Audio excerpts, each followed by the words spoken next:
About a year ago, I bought my very first film camera. It was a Minolta X700, which you see behind me, and that spurred me to buy another Minolta X700, 3 different lenses, a bunch of different things for film, chemicals, developers, all that stuff, and I just fell down deep into the rabbit hole. Film has a magic to it. When you take a picture on film, that memory and that moment, they stay with you. And when you miss a moment, it also stays with you too. In the year that I've been shooting film, I've noticed I've been able to capture some really cool moments that I've never been able to capture before. Shooting with film stock, it's just been an amazing experience. But I've missed a lot of moments due to the fact that film is just hard to do. You have to learn the settings, you have to learn the buttons, and sometimes they just get in the way, and I wish I could just take the picture. 3 days ago, I bought a point-and-shoot camera on eBay. It came in the mail yesterday, it's right here, and hopefully it solves some of the problems that I was just talking about not being fast, about not being able to stay in the moment. Let's open it up and see if it was worth $103. The pan is like... Let's open it up. Let's open up the camera, Colin.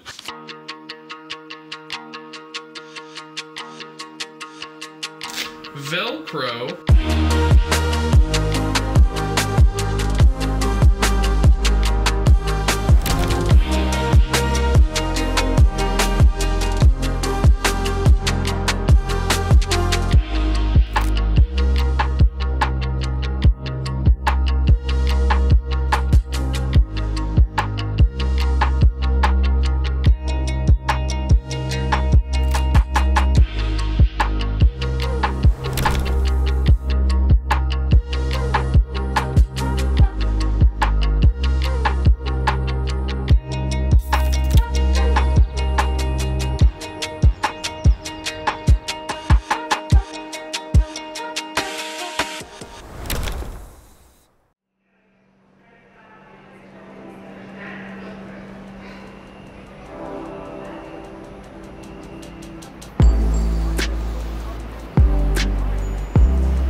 About a year prior to today, when I started doing this video, the point and shoot thing was just kind of happening.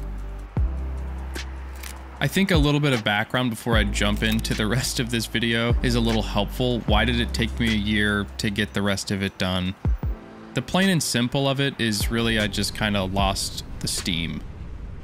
I think we all have pretty busy lives. We're all doing different things. One of the reasons why this video has taken so long for me is that I have a job where I'm planning for videos, editing videos, shooting them, you know, doing the whole thing during my 9 to 5. And sometimes when I get home, I just want to, you know, go out and get freaking pizza or something, you know, just not edit or do video stuff for a little bit. And I think most people can understand that. Even though I was actively losing a lot of energy around this video because of the camera not being all that I wanted it to be, or the pictures not turning out the way that I thought they would, I thought I'd give it another fair shake. Anytime I was traveling or went on a shoot, I would try and take the camera with me, ask Colin to take a couple of clips with me using it, just in case I found a new driving force for the video.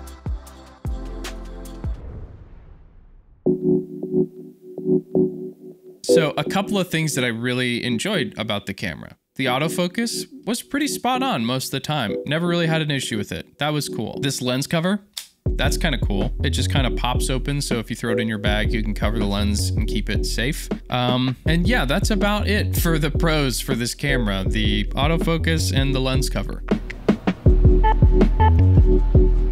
Here's what I didn't like about the camera, and I think this is really helpful for anybody who's in the market right now for a point and shoot camera. The flash. The actual flash is fine. It works wonderfully. I love it. It makes the pictures great. Using the flash or not using the flash, that's where this thing really does not shine well. There's a small button on the bottom of this camera that you have to jam your thumb into if you're gonna take a photo without flash. Unfortunately though, this button is very hard to hit if you have gloves on or you don't have very long fingernails.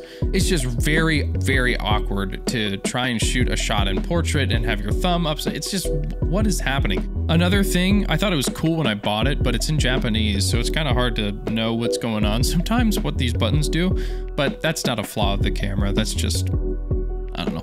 Outside of that, I just really didn't like the pictures that I got from this thing. The word that I would use to describe the pictures that I got from this thing were inconsistent. A couple of these rolls I shot on Portra, shot on Fujifilm, all of that. I think the biggest factor, obviously, is like, are the pictures good?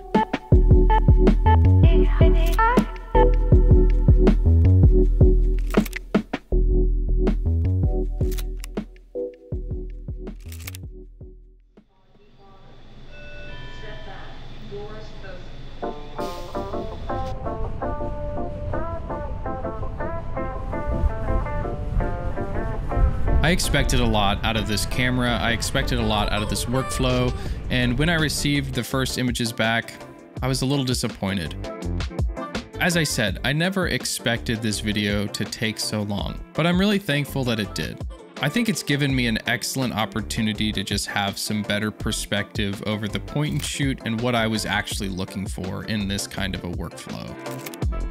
It's really hard to find a point and shoot camera that's quality but also cheap. The problem with just typing into Google or YouTube, great film point and shoot cameras to use, you kind of enter into this hype market. With the hype market usually comes a hype budget. To put it another way, if it's popular, it's probably expensive. These cameras aren't being made anymore, and the more people are trying to buy them, that just inflates the market and the prices of these cameras. If you have a small budget, things are just going to be a little bit more risky for you. After I bought this camera, used it, and was disappointed, I immediately went into this frustration mode of, why did I waste my $100 on this when I could have just saved up for a different camera? And that's exactly what I did. My go-to point and shoot camera now is a Contax G1. It's a lot more expensive, but it's also a lot more reliable.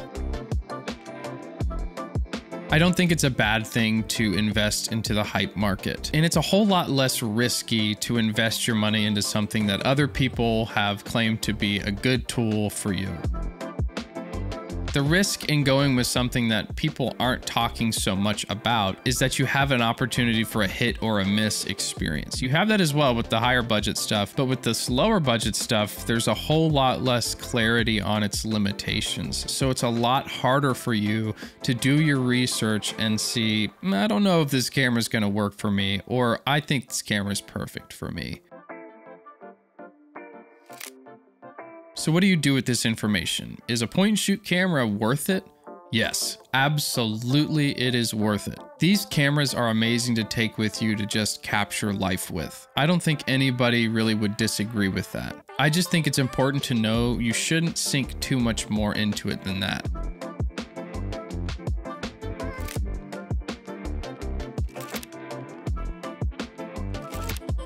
Here's one thing that I definitely found with these kind of cameras. My Contax G1 was about $1,000. It's a lot of money for a camera that does one thing, take pictures.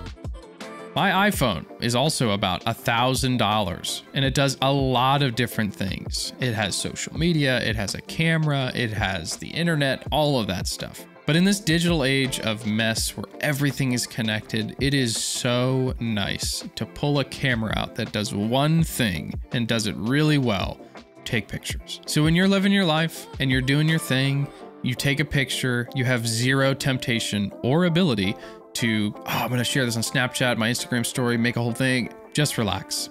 Can't do it. I love that. And especially when you have a camera that you trust, know works well, you can kind of rest in, I can't wait to look at that picture. That's what I hope for all of you guys if you're looking to have a point and shoot camera. I think the most important thing here is that your success will always be rooted in learning. Don't be afraid to try things. Don't be afraid to mess things up, because you learn the best from your failures.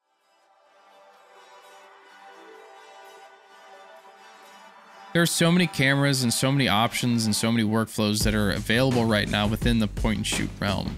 There's the digital stuff that Fujifilm is coming out with. And of course, there's the film stuff that just keep hanging on. Overall, I don't think that the point and shoot workflow is overhyped. I think it's awesome. And I don't think there's a better time to get in than right now. I'll leave a couple links in the description below of some of my favorite point and shoot cameras that I've found, regardless of their price, just the ones that I know and have found to be reliable. If you enjoyed this video and are looking for more content in the filmmaking world, consider subscribing and sticking around. And of course, I'll see you guys in the next one.